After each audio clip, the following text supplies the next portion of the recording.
Ahora sí. Tuvimos un problema técnico, pero ahora estamos completamente en vivo. Bienvenidos y bienvenidas a un nuevo capítulo de esto que se llama Aún es tiempo, yo hablando y estaba en mute. No sé qué pensaron, estaba hablando en vivo. Y después dije, no, estoy en mute. Y así estaba haciendo un monólogo, no sé, una cuestión rara. Oye, le damos la bienvenida a don Gabriel Fernández, también a Alejandro Pujá.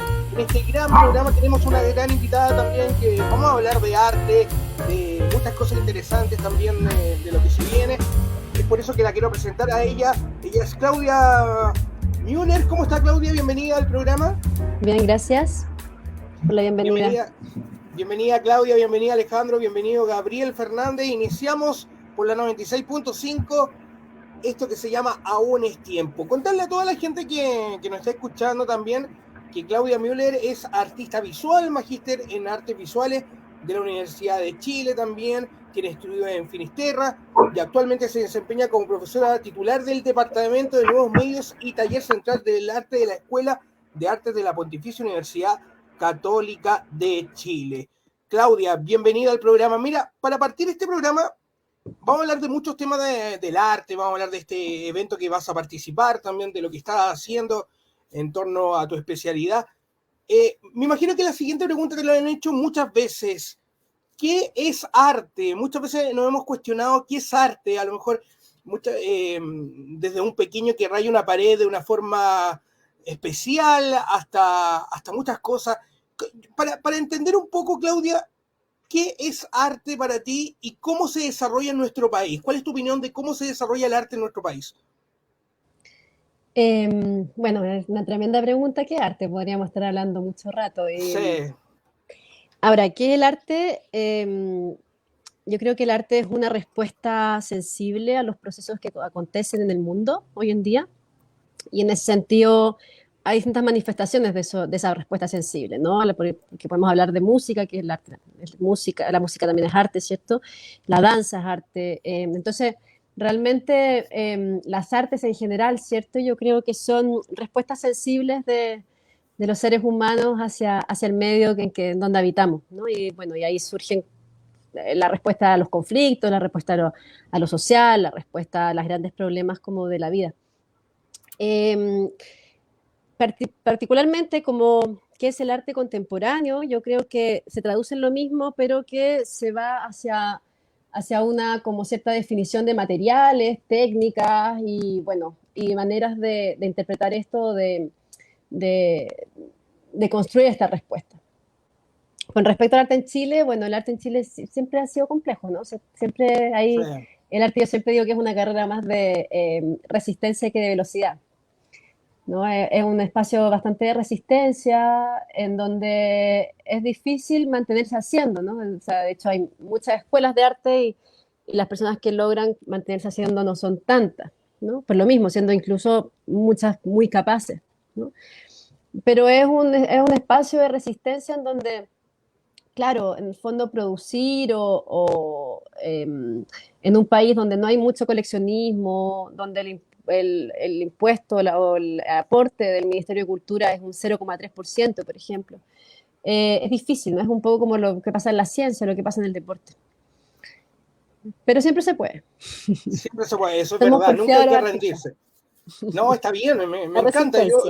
Yo que soy periodista también me siento un artista de las comunicaciones también, entonces, verdad, es un mundo muy difícil y obviamente estamos aquí para desglosar los diferentes temas, por eso que le doy la palabra también a Alejandro Pujá, para que obviamente haga su pregunta también y podamos desarrollar este tema que para mí es muy interesante también, Alejandro. Gracias. ¿Me escucha bien, José? Todo bien, Alejandro. Sí, perfecto. Hola, Claudia, bienvenida al programa. Gracias. Claudia, ¿qué quieres decir tú de lo que acabas de mencionar, de que el arte es un espacio de resistencia? Un poco lo que estaba diciendo recién, ¿no? Que en el fondo el arte podríamos decir que no es un básico, ¿no? O sea, para países en donde el arte no es necesario, ¿cierto? O sea, de hecho, basta ver como el programa curricular en los colegios, ¿no? Arte tiene quizás al menos 1 hora y media durante toda la semana, ¿no? Es como Entonces, educación física también, una vez a la semana nos mandan hablábamos a también recorrer. del deporte, de la ciencia, Claro. ¿cierto? Como lo importante que es eso y cómo la poca como importancia que se le da. Entonces, en lugares, en países en donde se da poca importancia a la cultura, al arte, como un, como un recurso esencial para la vida, ¿no? Para mí, el arte, y yo creo que para muchas personas también, el arte es esencial. O sea, el arte te salva, ¿no? De hecho, hay muchas ramas de arte terapia también, pero incluso para ser espectador únicamente, ¿no? O sea, hace poco estuve en Argentina, en Buenos Aires, y todos los teatros llenos, toda la gente disfrutando de arte, no sé, tango en las calles, música. Entonces, de alguna forma yo creo que el arte tiene esa posibilidad de conectar con el alma de las personas, ¿cierto? Y entrar en un estado de contemplación, como lo hace la naturaleza, por ejemplo, pero que en lugares donde no está la naturaleza o que son más citadinos, ¿cierto? El arte puede cumplir esa función, entre otras varias, ¿no? Ahí ya tenemos que entrar a otra conversa acerca de Sí. cuáles son las Oye, funciones del arte. Claudia, Pero, ¿y cómo califica el arte que tú ves en Chile, por ejemplo? Porque tú también te quejas del problema del coleccionismo, que la gente no colecciona, que tal vez sí, no hay unas ganas de comprar arte. Bueno, el señor Schuller compraba harto arte en su casa ahí de la sexta región, y arte robado incluso, y uno podía ver ahí que todo ese arte que él tenía en su casa, especialmente escultura, dar cuenta de ese arte clásico, de la figura tradicional, en fin, claro, de la sí. figura humana. ¿Cómo calificas tú la oferta que hoy día puede encontrar un chileno normal? ¿Qué podría yo encontrar en Chile como para coleccionar? ¿Qué hay Uy, para es que en coleccionar? Chile hay muchísimos muy buenos artistas, muchísimas buenos artistas. Hay, de ¿Algunos hecho, nombres que nos puedas dar, algunos nombres que nos puedas soplar para que uno empiece a fijarse? bueno, muchas personas, Isidora Correa, por ejemplo, una tremenda artista visual, mujer, Marcela Correa también, tanta gente. Hoy día mismo estuve en una premiación de CCU también, con 3 mujeres artistas que adjudicaron un premio, mucha gente. Eh, pero realmente hay muchas personas que están haciendo buen arte, ¿no? Porque en el fondo, una de las cosas que pasa un poco en lugares donde no hay coleccionismo es que el arte se puede desarrollar sin tanta traba, sin tanto límite, ¿no? Como ya nadie te compra, puedes hacer lo Claro, que quieras porque no hay que estar haciendo arte comprable o vendible, ¿no? claro, porque es un Entonces, desafío también eso. siempre es un desafío, sí, siempre el arte es un desafío. Yo creo que siempre ha sido un desafío desde, no sé, millones, o sea, sí, miles de años atrás también siempre lo fue. O sea, el pintor de la corte, claro, era un tipo acomodado, pero siempre un desafío, ¿no? Entonces yo creo que el arte siempre está en ese límite que es un desafío que está entre el encargo, que para poder subsistir, ¿cierto? Está entre la investigación también. Una de las cosas buenas que están sucediendo hoy en día es que en el fondo el arte contemporáneo, por sobre todo, es un mix con otras áreas también. Entonces sucede mucho, por ejemplo, que hay una relación con arte y ciencia importante. Hay muchos artistas que están llevando proyectos de arte y ciencia, como el Rodrigo Arteaga, por ejemplo. Proyectos muy interesantes. Y claro, hay poco coleccionismo, igual hay un poco, hay una generación joven que está comprando arte y que se da cuenta de que el arte es una inversión, ¿no? Así como hay personas jóvenes que compran acciones y compran, no sé, Bitcoin. El arte es una inversión de todas maneras. Entonces, cuando ya se entra en ese como dinámica, en ese proceso, en ese entendimiento de que el arte funciona como una moneda de cambio, ¿cierto? Con lo bueno y lo malo que trae, ¿no? Eh, Entra en el fondo a un sistema en donde ya permea la sociedad, ¿no? O sea, por ejemplo, Argentina, bueno, para nombrar acá a los amigos vecinos, Argentina es un país que tiene mucho comprador de arte contemporáneo, mucho coleccionismo, ¿ya? Y que de hecho en el fondo ya hay coleccionistas que abren sus departamentos para tú ver la colección que tienen. Y tienen grandes piezas de colección y que además van pasando de generación en generación. Entonces, todo ese sustento, ¿cierto? Y que además compran muchísimo arte argentino porque son de la misma nacionalidad. Entonces, todo ese sustento es una red que se Claro. empieza a sostener, ¿cierto? Entonces, lo que ha pasado acá en Chile es que como esa red no está tan construida o en el fondo la clase más acomodada no es tan filántropa, hay, pero pocos, ¿no? Eh, lo que empieza a suceder es que en el fondo los mismos artistas empiezan a sostener esta red del arte. a esta red como comercial, por decirlo así, ¿no? Sin ser comercial, con galerías, por ejemplo, autogestionadas, con proyectos autogestionados. Entonces lo que ha sucedido, que yo creo que de alguna forma es, siempre ahí hay un lado, como hay dos caras de la moneda, ¿no? Por un lado siempre es una resistencia a hacer arte y es muy difícil realmente, uno se comienza como a preguntar si es que realmente se producen objetos o no se producen objetos, ¿no? Porque en el fondo para producir objetos y quedarse ahí con el objeto en el taller, ¿cierto? Claro. Pero al mismo tiempo también lo que empieza a suceder es que el arte se vuelve más investigativo, ¿no? O en el fondo se empiezan a generar nuevos modelos de construcción o plataformas artísticas, en donde esas plataformas artísticas están financiadas o llevadas a cabo por artistas que se ganan fondos de cultura, por artistas que se ganan premios y que de alguna forma van sosteniendo como la red de visibilización del arte o entendimiento del arte. Porque la única manera en que se entienda el arte, ¿cierto?, es que esté como de alguna forma mostrándose, Exactamente. experimentándose, que los museos, en el fondo, puedas ir a un museo y puedas apreciar el arte, que haya educación por el arte, ¿cierto? Entender que el arte es un lenguaje, al igual como es la música, como es la danza, como son las matemáticas, como es la ciencia, como es la historia, ¿no? Es un lenguaje dentro de la humanidad. Y ese Antes, lenguaje dentro de la humanidad disculpa es que te súper interrumpa, Claudia. importante. Disculpa que te interrumpa, Claudia, pero yo recuerdo cuando era pequeño, y luego le doy la palabra también a Gabriel. Recuerdo cuando era pequeño, quinto básico, séptimo básico, nosotros visitábamos también exposiciones de arte. Me pasa, a lo mejor, no sé si es una conclusión muy apresurada o no, pero antiguamente se valoraba más el arte que hoy en día. Debe ser porque también existe una guerra con la revolución tecnológica, un aparato llamado celular, que lo tenemos todo on demand también. Pero yo me acuerdo, y lo recuerdo totalmente, que antiguamente me tocó ir al Museo de Bellas Artes también, me tocó esos son los paseos que realizábamos en el colegio. Entonces, es muy interesante lo que tú estás diciendo y la brecha que existe hoy en día entre las personas, entre los artistas, también entre también el mercado del arte que se posiciona también en nuestro país. Gabriel. Gracias, José. Bueno, saludar a Claudia. Y la verdad es que la pregunta que hizo José al principio del programa, bien amplia, como le dice, pues, Claudia. Arte, incluso yo no siendo ni nadie, digamos, para opinar de arte, pero para mí arte es todo es toda expresión. Incluso, por ejemplo, alguien cuando hace una rica comida, para mí, hacer una rica comida es un arte también. O alguien que hace una pintura, también, pues. Lo que sí yo me fijo y trato de interpretar de repente lo que un artista quiere expresar en una obra. Por ejemplo, tú tienes una obra que me llamó harto la atención que se llama Hidrografía del Cuerpo, Claudia. Y decía algo de poner los eslabones invertidos. Y yo decía, ¿qué es lo que será eso? Y lo estuve analizando harto rato y decía invertido, porque por por esas cavidades corría agua.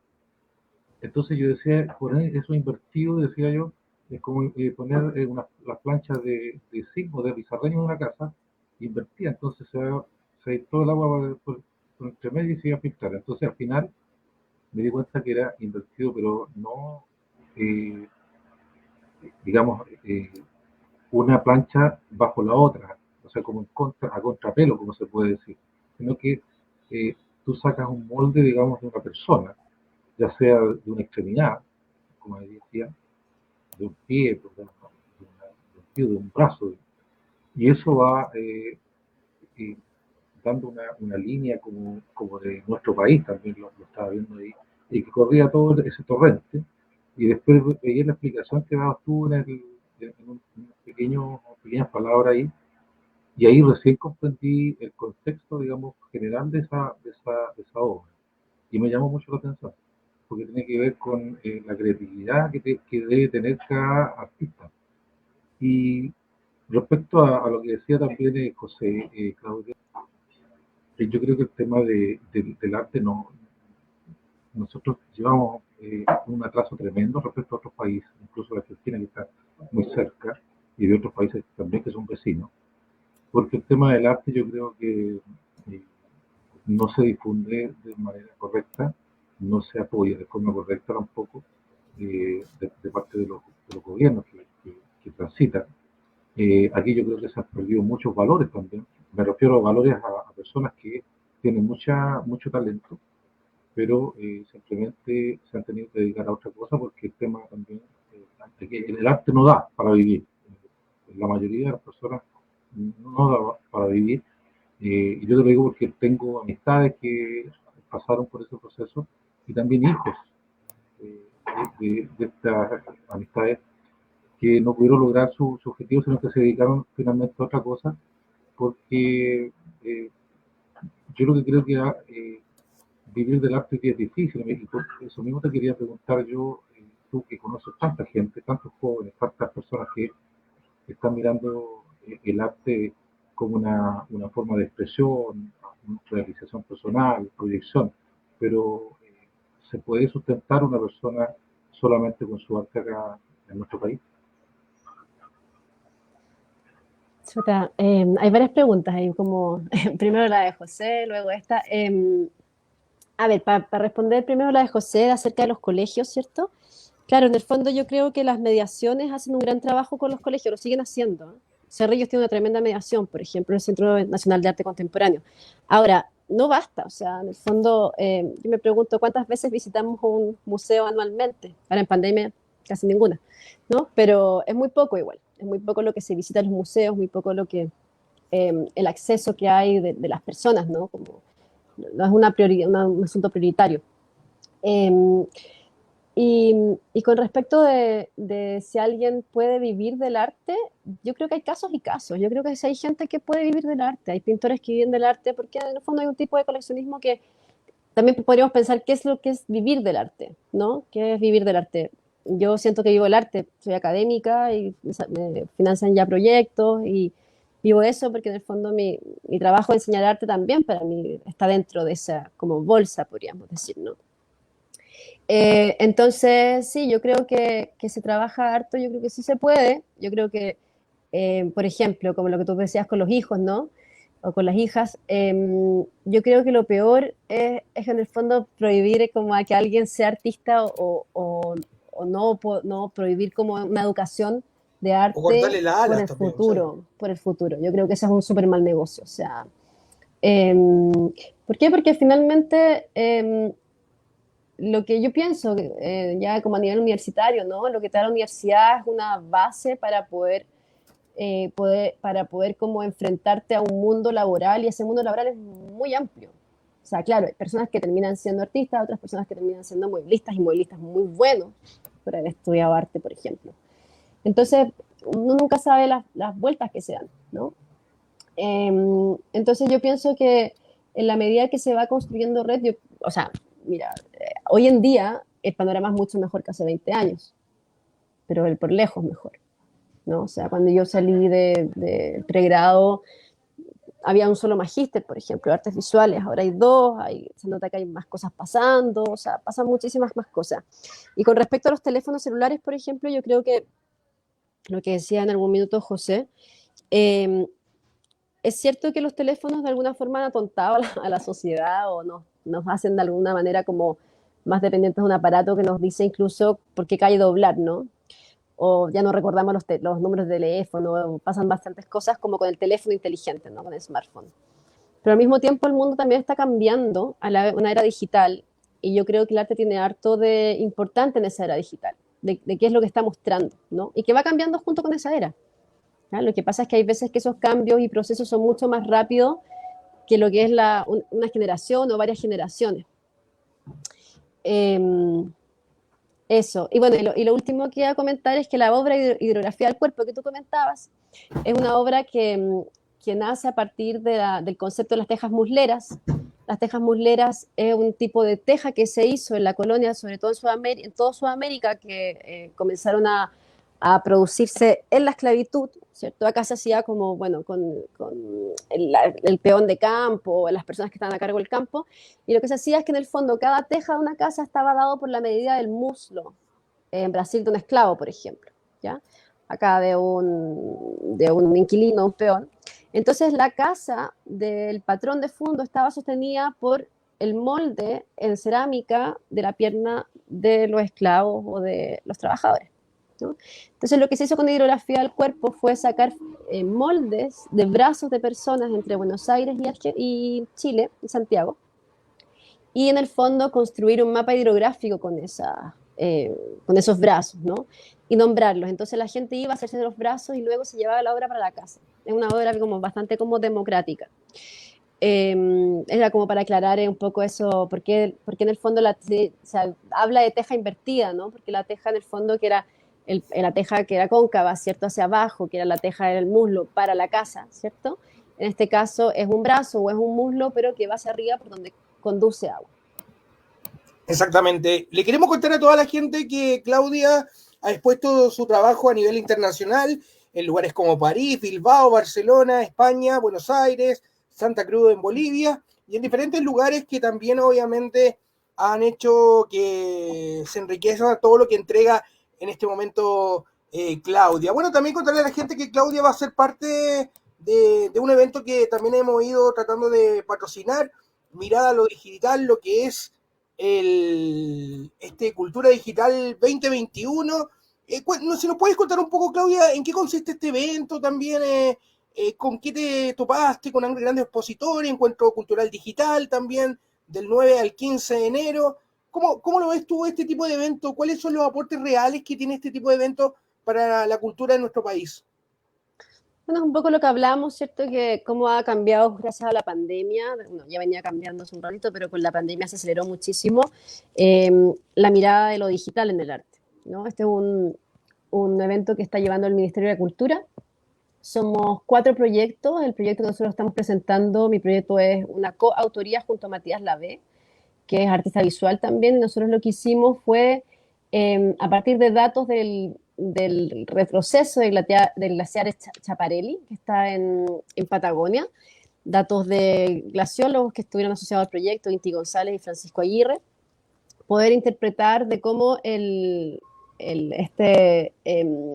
glaciar, ¿cierto?, iba retrocediendo y cómo el glaciar es un ser dinámico que contiene un pulso y que en el fondo se construye o avanza y retrocede debido al clima, ¿no? Ahora, lo que ha sucedido en los últimos, las últimas décadas, ¿cierto?, es que el glaciar mucho más retrocede de lo que avanza, ¿ya?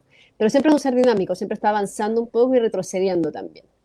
Exacto. Entonces, este proyecto surgió con un proyecto que adjudicamos el año pasado para ir a Arts Electrónica en Linz, que también fue digital, y trabajamos en conjunto con estos glaciólogos, como les decía, y bueno, la idea en el fondo es que ellos nos iban diciendo cómo era traducir un paper, ¿no? Pasa que, bueno, esa es una de las como grandes ventajas que tiene el arte, ¿no? Como la traducción sensible a ciertos asuntos que acontecen en la naturaleza, en la ciencia, en la matemática, ¿cierto? En distintas como instancias, y cómo el arte es capaz de traducirlo sensiblemente para llegar a un público y para llegar de manera sensible, o sea, para tener en el fondo un entendimiento desde la belleza, desde la armonía, desde lo anímico, desde las emociones. Exacto. Alejandro Pujá, lo veo tan pensativo también el día de hoy, analizando cada arista de esta conversación, que obviamente tú la escuchas en la 96.5 Radio Sensación, en el programa Aún es Tiempo. Alejandro Pujá.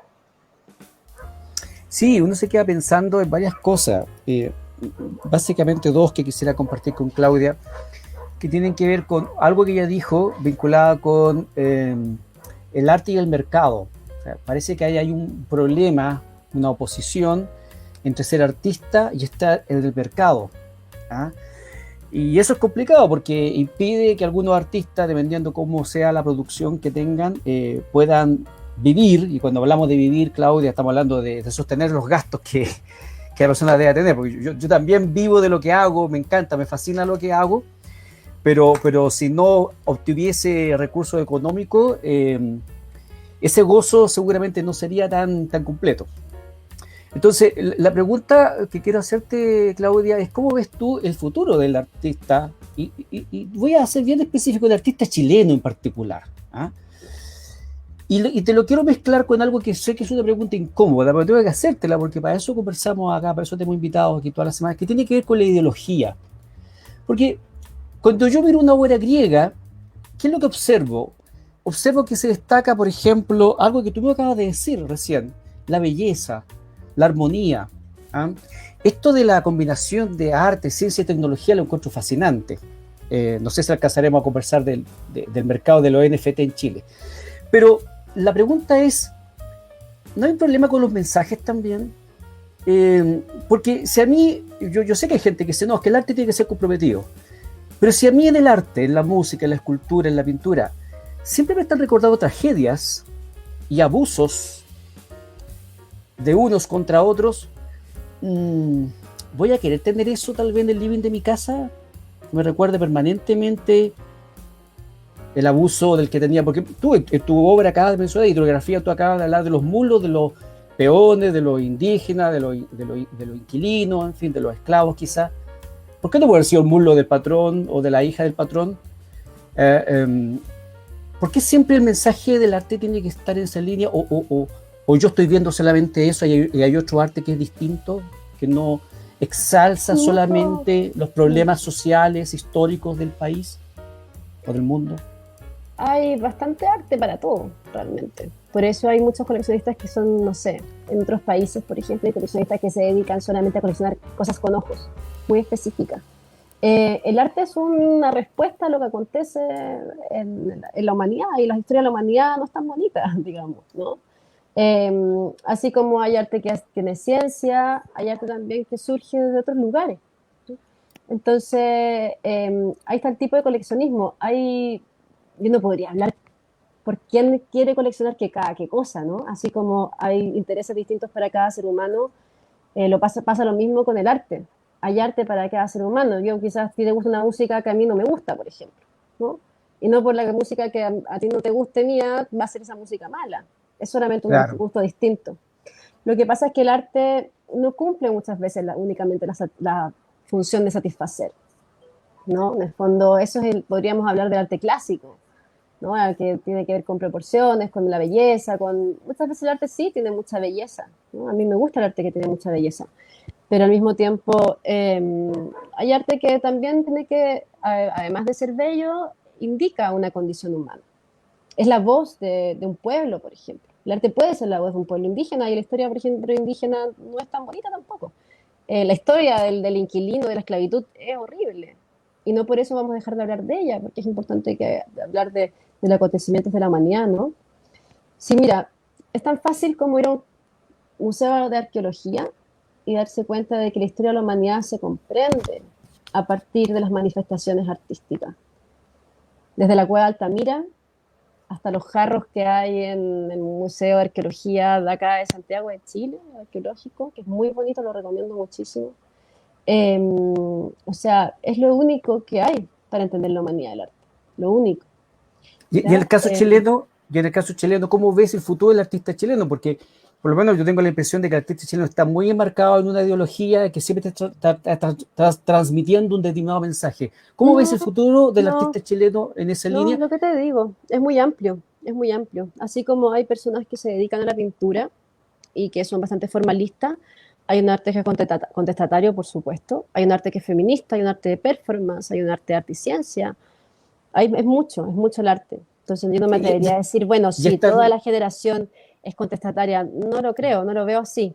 Y están los canales, por ejemplo, para que uno de repente pueda buscarlo. Por ejemplo, yo mismo, si yo quisiera, aparte de este sitio que tú acabas de mostrar, el que nos está escuchando, que quisiera abrirse a todo este arte que tú señalas que debe haber en Chile. Bueno, ¿Dónde uno lo busca más o menos?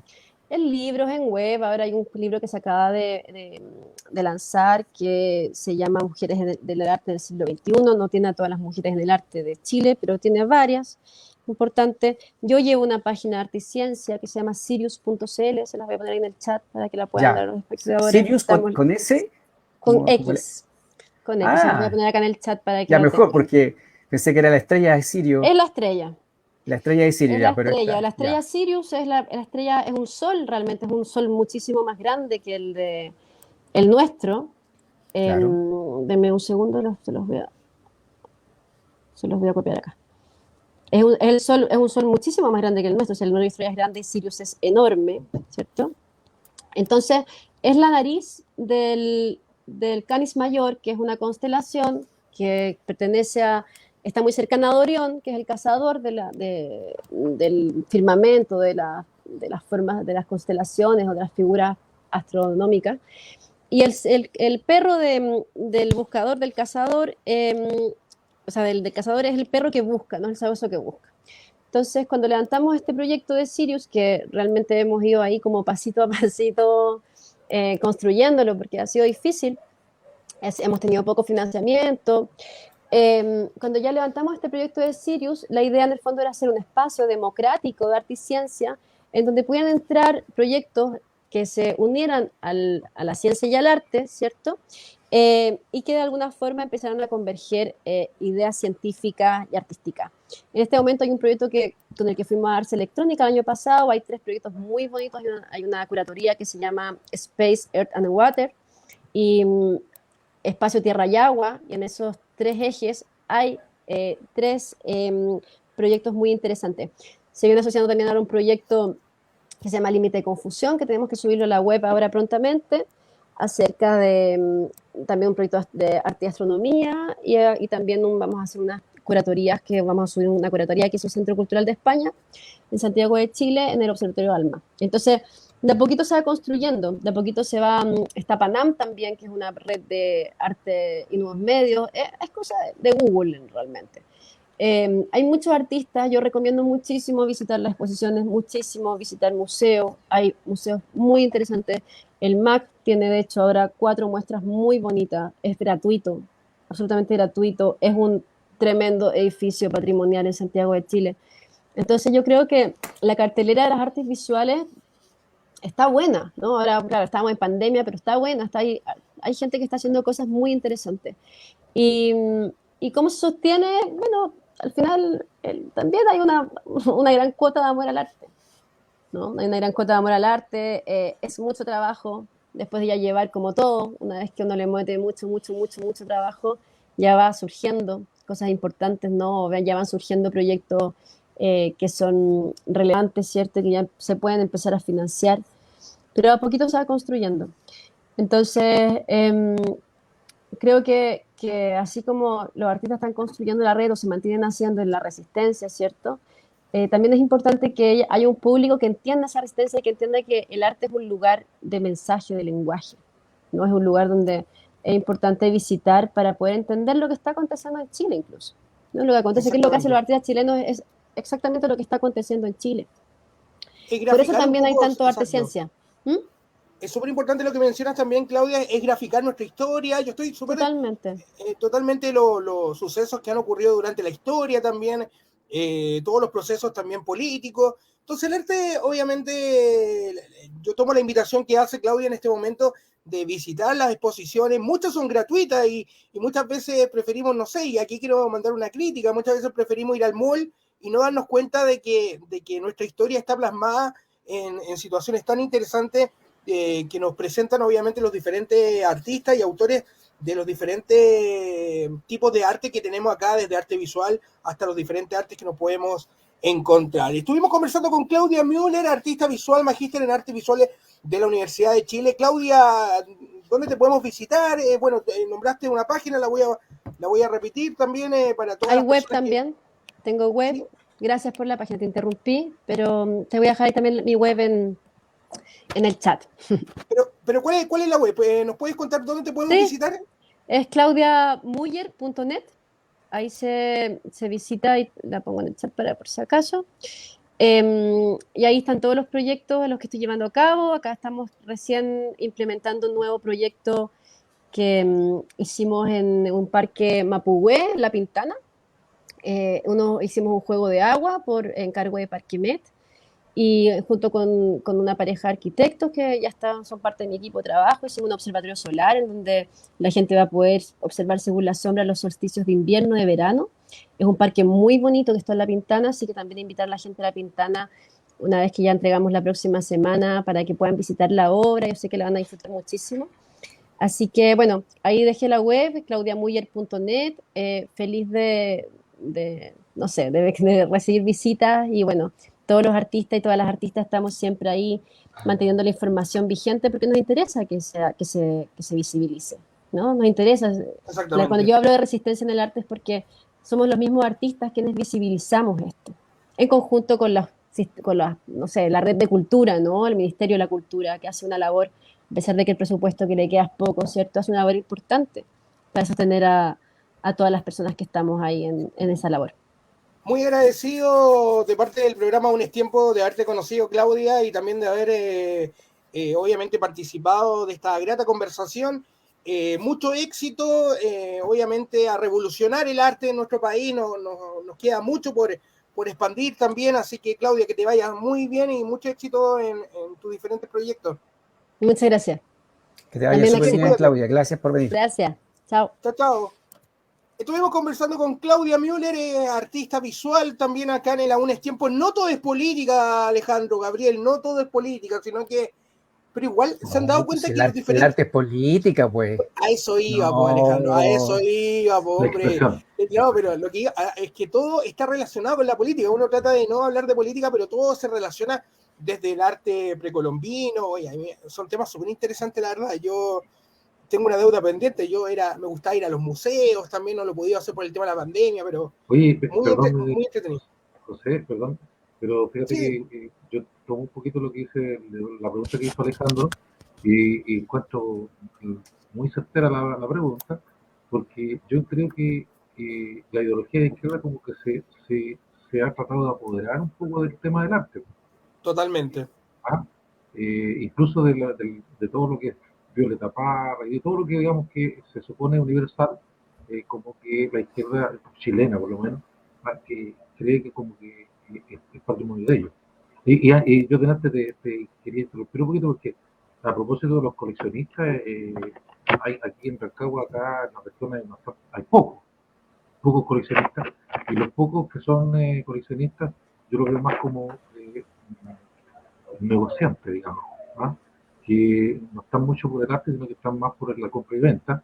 Y un coleccionista que yo conozco, que es de Rengo, que es un señor muy, muy simpático con su señora, me hicieron un regalo a propósito y yo eso le quería mostrar a Claudia, pero bueno, se lo puedo mostrar a ustedes. Sí. A ver, esto que está aquí, esto es un tronco petrificado. A ver si se ve por ahí. Un tronco petrificado. Ya, sí, claro, tiene 50 millones de años. Esto está certificado por la Universidad de Chile.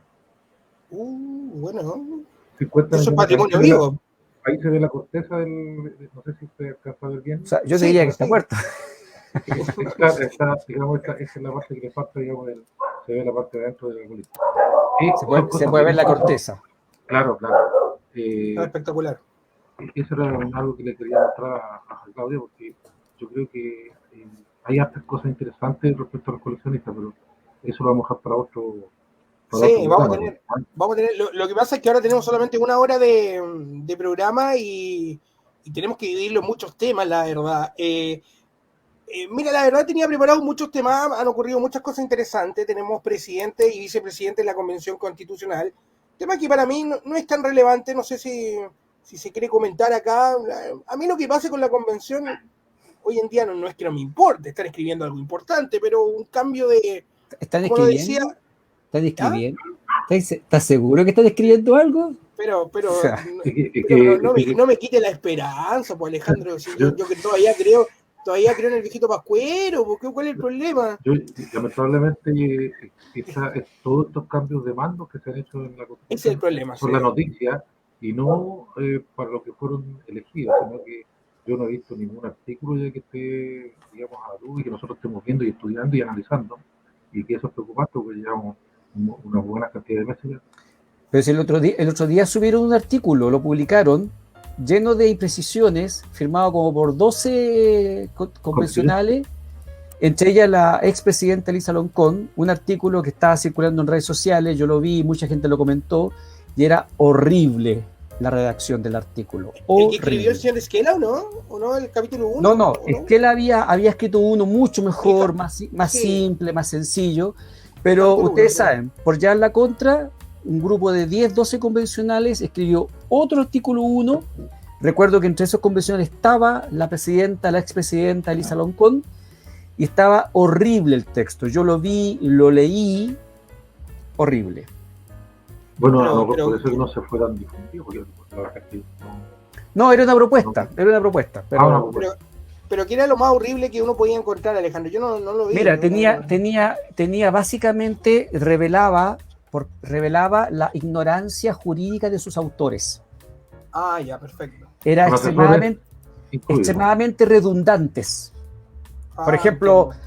hablaba, por ejemplo, de que todas las personas vamos a ser dignas, humanas, sin importar sexo, categoría, y empieza a hablar más.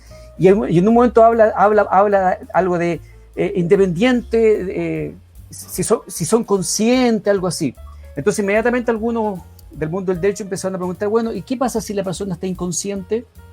¿Va a dejar de ser sujeto de derecho? O está en un estado de coma, por ejemplo. Claro, y de hecho esos son temas que el derecho tradicional ya los tiene tratado. Por ejemplo, cuando uno está en el vientre materno, ya se considera que es sujeto de derecho.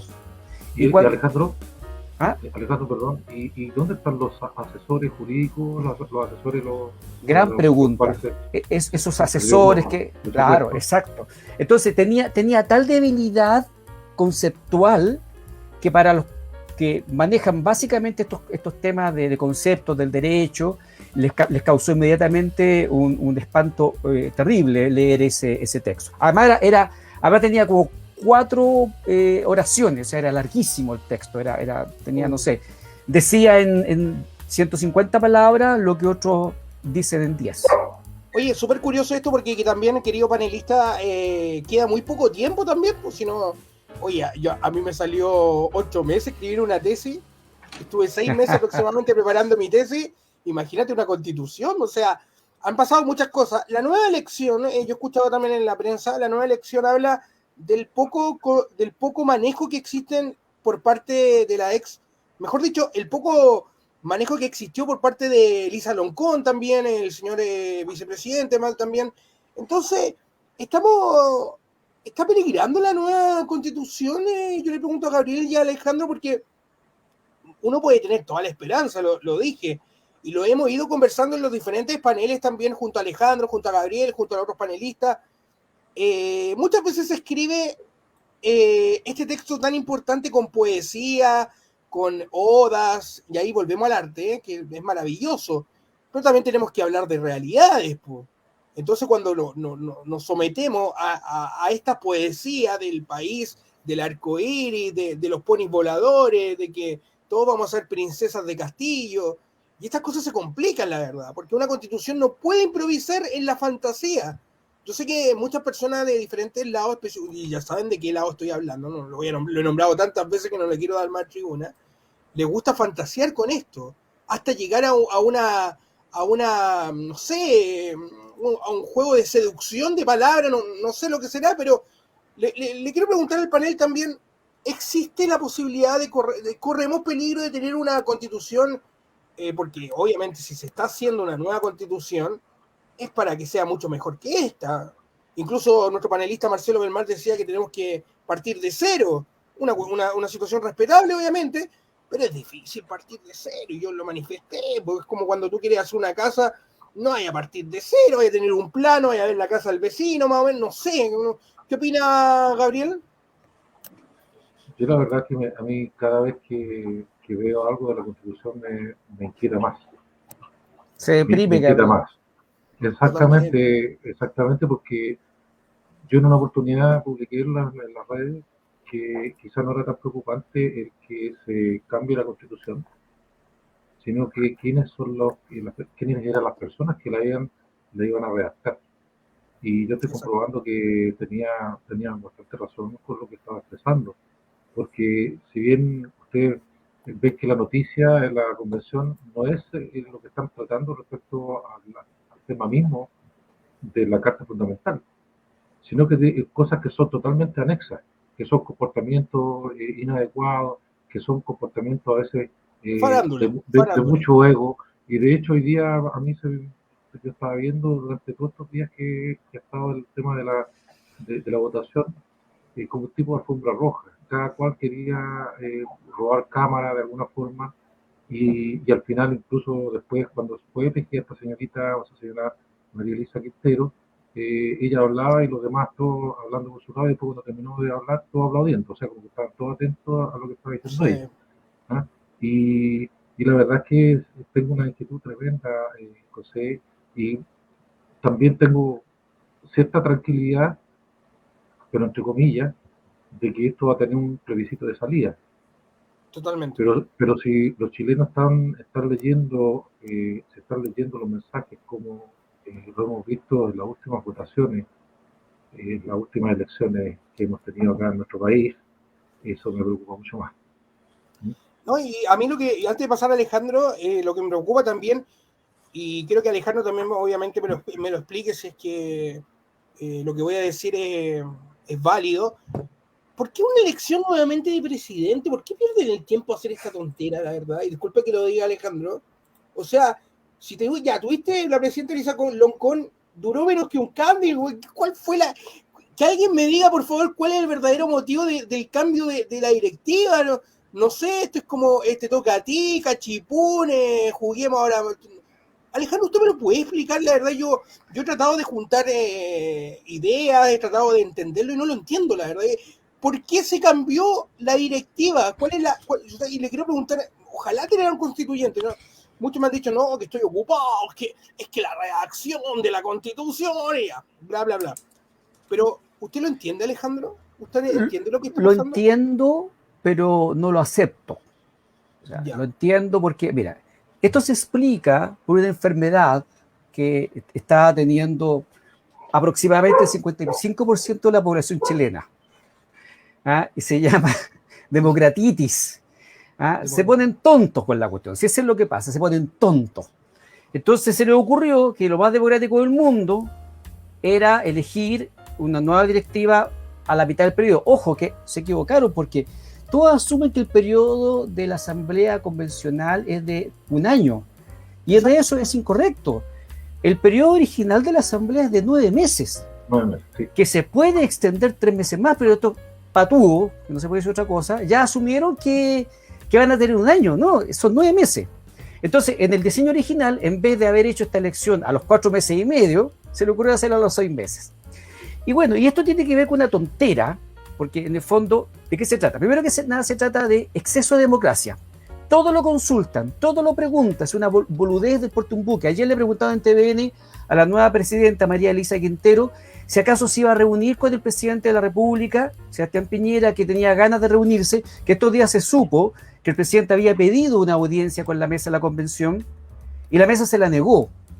Y el propio Jaime Belol, yo creo, o otro miembro del gobierno, desclasificó estos días de que la propia Elisa Loncón le había pedido que no divulgaran la negativa que le había dado la mesa directiva. Sin embargo, para hablar con el presidente electo, Gabriel Boric, no hay ningún problema. Entonces le preguntan a la nueva presidenta, María Elisa Quintero, si se va a reunir con el presidente y empieza a dar 1000 explicaciones. No, es que tengo que empezar con la mesa, con la directiva, con lo que... Mira, ya van a hacer un plebiscito para preguntarle si acaso se puede reunir con el nuevo presidente. Entonces, lo primero que hay es un enfoque de este exceso de participación que es una tontera, no tiene sentido. Totalmente. Porque la democracia no es para eso, la democracia es para cosas más importantes.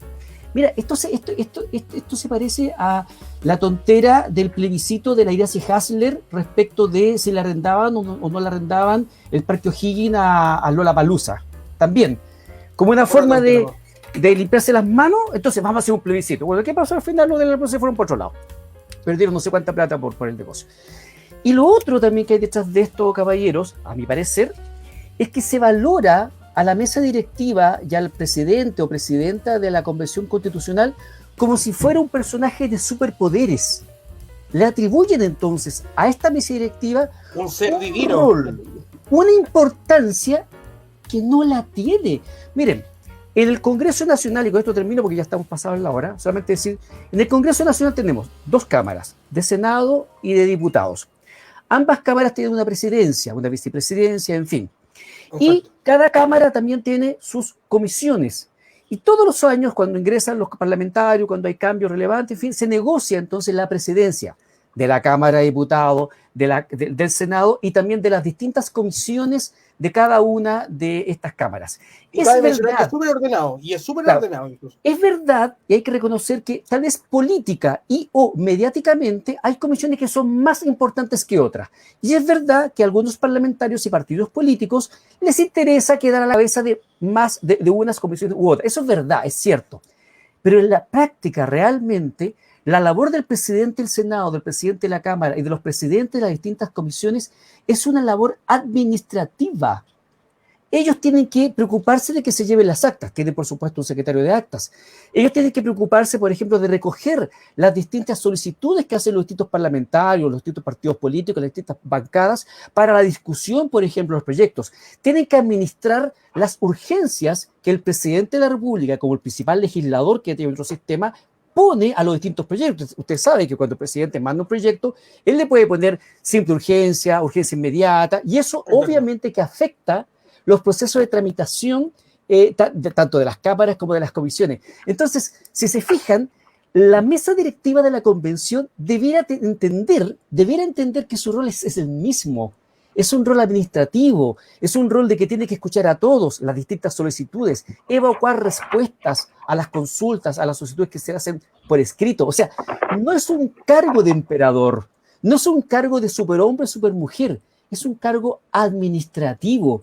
Por lo tanto, no tiene, pero para nada, la importancia que algunos le han querido dar y respecto a lo cual se ha perdido tanto tiempo. O sea, en realidad, Alejandro, 9 elecciones para esto me parece impresentable. Y eso que la izquierda tiene mayoría. disculpa, y el rol de la prensa también. También, sí. No, también. terrible. Demasiado, terrible el rol de la demasiado, prensa. demasiado. Una vergüenza, mis colegas, de verdad, no sé si los directores de prensa de verdad están muy ideologizados o están idiotizados. La verdad, yo creo, no sé, porque ver a mis colegas discutiendo más de una hora y diferentes planillas de diario sobre que te pusiste la mascarilla o no te pusiste la mascarilla, que sí, es importante, pero no te podéis tomar las principales planas de los diarios para hablar de que si la constituyente, y no es por defenderla, yo la cuestiono, una tontera lo que hizo la constituyente, pero no podemos gastar 2 o 3 páginas en hablar de la estupidez que hizo Tere Mazonovich, no sé cómo. Claro, que Teresa Maritovich entonces quiere poner la mascarilla en el hemiciclo. Miren, yo a los amigos que nos escuchan, dato, métanse a YouTube nomás, accesible, súper democrático YouTube. YouTube es más democrático que la Convención Constitucional y muchas otras cosas.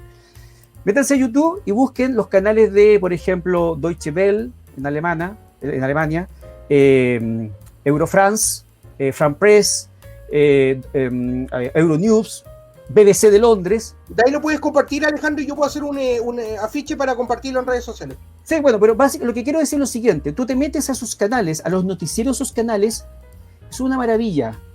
En 5 minutos te cuentan el panorama más importante de Europa. Las noticias te las dicen en 30 segundos. Exacto, o sea, yo lo he visto, al pan, al vino. Hubo un accidente, murieron 3 personas, el que iba conduciendo está detenido, lo pasan mañana, y chao, y 30 segundos y ya te dieron el mensaje. No como el periodista chileno que empieza a entrevistar al perrito que iba pasando, a la señora que iba más allá, es una cuestión impresionante. Un simple accidente de tránsito ocupa 5-10 minutos en horario prime de la televisión chilena. Eso es idiotizar a los chilenos. Apaguen la tele. Yo estaba recordando también, disculpen ese silencio que me tomé, es verdad lo que dicen, hoy en día lamentablemente tenemos y yo creo que la mayoría de los chilenos, Alejandro y Gabriel, están tomando la decisión de ver prensa independiente, como lo es la UNA Tiempo, diferentes canales. Entonces, lo que está pasando hoy en día es una situación bien preocupante, porque si la Convención Constitucional no está haciendo las cosas bien, la persona que tiene que recepcionar lo que está ocurriendo y la persona, el rol periodístico que tiene que criticar y hacer análisis en los diferentes programas, no hablar de la niña bonita, no, esas son cosas que de verdad no tienen nada que ver, no lo están cumpliendo tampoco. Entonces estamos en un círculo vicioso donde, oye, qué simpática la Tere, no, qué simpático, oye, ¿cachaste que la Elisa Loncón cambió de pañuelo? Oye, ¿cachaste que no? Una farándula política que de verdad de la peor, al peor estilo de la farándula chilena en su tiempo. Entonces, y con respeto a todos mis colegas que ganaron mucha plata con la farándula chilena, pero estamos volviendo a lo mismo. Pero la farándula por lo menos te entretiene, po. Sí, Y quería agregar a mí también me entretiene la convención. Claro. Quería agregar yo también que, de acuerdo al reglamento, esa extensión que se decía después de, porque como decía Alejandro, esta convención en 9 meses tiene que tener lista redactada, Sí, pues. la Constitución, pero al finalizar, o ya en el periodo próximo a esos 9 meses, recién pueden pedir la extensión de los tres meses siguientes. Pero aquí Claro, pues. Aquí Claro. al principio, cuando recién estaba ordenándose, bueno, entre comillas, ordenándose, para poder empezar a funcionar, ahí ya estaban pidiendo la extensión de los 3 meses más, pues. Sí. Y esos son recursos, son plata, aparte de los recursos que han pedido, que para mí, no sé, yo creo que hay mucha gente que está ahí porque necesitaba plata o estaba sin pega, no sé. No, y lo más chistoso de todo, y aquí quiero mandar un palo para nuestro sector, lo más chistoso de todo es que salen constituyentes de la derecha criticando el proceso constituyente, diciendo ellos son los flojos, nosotros no. Por ahí hay mucho análisis también, porque uno puede entender a lo mejor que lamentablemente la mayoría obviamente pertenece a este lado, y lo que dificulta un grito al cielo puede significar nada, pero igual hay que más allá de estas declaraciones de abogado, como se puede decir, por favor, ayúdennos, trabajemos, si la gente quiere trabajo, la gente quiere que escriba las cosas, exactamente. Alejandro, José no entiende nada del sector, no puede concebir lo que está pasando, pero agréguele eso, que el voto 78 se lo dio un RN a la María Elisa Quintero. No, si esta cuestión parece, no, esto parece además, amigo, apoyada, ¿ustedes saben de dónde es la María Elisa Quintero? Sí. Movimientos Sociales Constitucionales. ¿Ustedes saben quién apoyó a María Elisa Quintero para llegar al cargo que yo? No. Nuestros amigos del Partido Comunista. No lo quería decir. Sí, pero claro, yo no sabía que sí, oficialmente lo había apoyado, pero yo sí lo que tenía claro que ella cuando la derecha presentó una declaración que condenaba el tipo de violencia como acción política, ella lo rechazó en primera y en segunda instancia. Incluso con el segundo, la segunda. Pero si estaba el señor Arriaza atrás de ella, ¿se acuerdan o no? Estaba el señor Arriaza. ¿Se acuerdan del señor Arriaza? Uno de los peores ministros que ha habido de desarrollo social. ¿Se acuerdan del hombre comunista ahí? Barraza. Barraza. Sí, pues recuerdo ese muñeco. De lo peor. ¿Y quién conocía al ministro Barraza? ¿Te acordáis la polémica? ¿Quién conocía al ministro Barraza? Entonces, oye, bueno, mira, yo escuché una sola declaración, una entrevista que le hicieron anoche en TVN a María Elisa Quintero. Mira, hubo unos segundos, créanme, que yo pensé que este cambio le podría hacer bien a la convención. Bastó escucharla un minuto en TVN para decir la misma con distinto envoltorio. Lo mismo. Complete la oración usted, Cajarito. La misma con distinto envoltorio. La misma cuestión. ¿Escucharon lo que dijo el vicepresidente, señor? Repítalo, Alejandro, repítalo. Dijo que su madre lo había llamado para felicitarlo, que bueno, que Gaspar Domínguez, creo que el joven. Gaspar Domínguez, sí. 33 años, médico. Porque ella vive en un lugar donde no tienen agua. Y que ojalá que un año más tengan agua. Yo le decía al tiro a la mamá de Gaspar Domínguez que en un año más ella, y mucho más que hoy día no tienen agua, no van a tener agua, van a seguir sin agua. ¿Y sabe por qué? Porque no se está trabajando en las verdaderas soluciones para que haya agua. Porque el agua no va a emanar de los ejemplares que se publiquen de la próxima Constitución. ¿Usted cree que cuando le llegue el nuevo ejemplar de la nueva Constitución va a venir con una cañería, con agua potable para la casa? Está equivocado. Exactamente, 21 horas con 5 minutos. Hoy nos queda mucho tema. El próximo jueves nos tenemos que reencontrar nuevamente. Agradecerle a Alejandro Pujá, a Gabriel también. Nos quedó mucho tema que hablar. Oye, el tema del arte estuvo bueno. Yo quería haber hablado más con la Claudia. Es que también quería hablar de política. ¿Sí? Como un programa que nace la Pero política. invitémosla de nuevo. ¿Le gustó Claudia a usted, Alejandro? Sí, le gustó la entrevista, obviamente. A mí me gustó, me gusta lo que ella hace, me gusta el arte. Son temas diferentes, la verdad. También me gustó la sinceridad, franqueza con la que respondió mis preguntas. Porque si hubiéramos tenido la posibilidad de conversar más, yo le hubiese preguntado, ¿tú crees que alguien va a querer comprar una litografía, un cuadro, una escultura del perro Matapaco? Para todo hay arte. Es que a eso iba la pregunta respecto de la ideologización del artista chileno. Yo no creo que sea tan cierto lo que ella dice respecto de que hay para todo. No, yo creo que aquí no hay para tanto. Claro, y me gustó mucho lo que dijo, y a eso creo que debo haber tal vez tenido más tiempo para explorar, eso de que el artista no está en el mercado. Pero la pregunta es, ¿cómo va a estar en el mercado? Si habitualmente el artista es de izquierda y los izquierdistas demonizan el mercado, pues. Claro que después igual andaban vendiendo la polera, la polera del perro Matapaco a 30 lucas, pues. No, pero eso te quería decir, demonizan el mercado, pero son los principales consumistas y los consumidores. El celular, Elisa Loncón tiene el iPhone, me lo dijo mi polola, mi pareja en este caso. Elisa Loncón tiene el iPhone 13, el último iPhone. Con eso les digo todo. Maldito mercado. Maldito mercado. Qué mal nos hace el mercado. Pero, ¿y a dónde pasan las vacaciones? No sé, en Pichilemo. Con sus asesores. En Pichilemo. Voy a invitar a Elisa Loncón a tomar un melón con vino en Pichilemo. Ahí, durmiendo en la playa, curado. Así como. Que no van a agradecer a Gabriel Fernández, también a Alejandro Pujá. Será hasta la próxima. Esto fue Aún es Tiempo. Nos volvemos a encontrar el día jueves. Que les vaya muy bien. Alejandro. Un abrazo, que estén bien, chao. Bien, chao, nos vemos.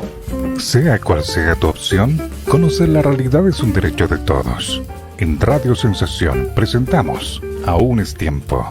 José Lizana y un grupo de panelistas te invitan a ser parte de un espacio para el libre pensamiento. Y sin pelos en la lengua. Aún es Tiempo. Somos Independencia Radial.